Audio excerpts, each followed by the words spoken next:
আয়াত ৯০ বি'সা মাশতারু বিহি আনফুসাহুম আন ইয়াকফুরু বিমা আনজালাল্লাহু বাগয়ান أن ينزل الله من فضله على من يشاء من عباده فباءوا بغضب على غضب وللكافرين عذاب মুহিন। অনুবাদ, যার বিনিময়ে তারা তাদের নিজেদেরকে বিক্রি করেছে তা কতই না নিকৃষ্ট।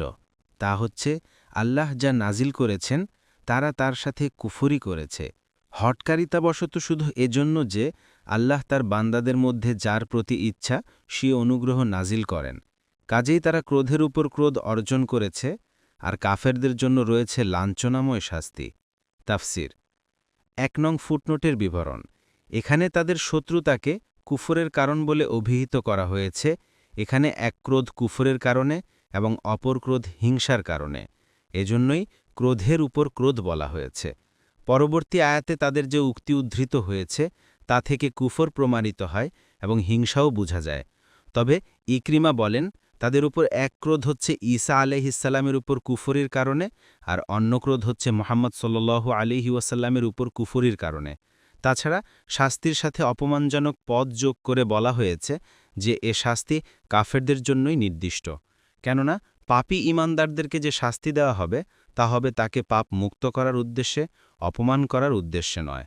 কাফেরদের জন্য অপমানজনক শাস্তির আরেক কারণ হচ্ছে তাদের অহংকার। রাসূলুল্লাহ সাল্লাল্লাহু আলাইহি ওয়াসাল্লাম বলেছেন, কিয়ামতের দিন অহংকারীদেরকে মানুষের সুরতে পিঁপড়ার মতো করে জামায়াত করা হবে, ছোট সবকিছুই তাদের উপর থাকবে। শেষ পর্যন্ত তাদেরকে জাহান্নামের এক কয়েদখানায় প্রবিষ্ট করানো হবে, যার নাম হচ্ছে বুলস।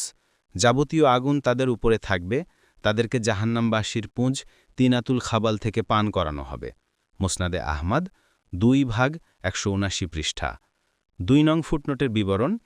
আয়াতে উল্লেখিত দুটি শাস্তির প্রথমটি হল পার্থিব জীবনের লাঞ্ছনা ও দুর্গতি। তা এভাবে বাস্তবরূপ লাভ করেছে যে নবী করিম সাল্লাল্লাহু আলাইহি ওয়াসাল্লামের আমলেই মুসলিমদের সাথে সম্পাদিত চুক্তিভঙ্গের অপরাধে বনি কুরাইজা দণ্ডদণ্ডিত ও বন্দী এবং বনি নাদিরকে চরম অপমান ও লাঞ্ছনার সাথে সিরিয়ায় নির্বাসিত করা হয়েছে।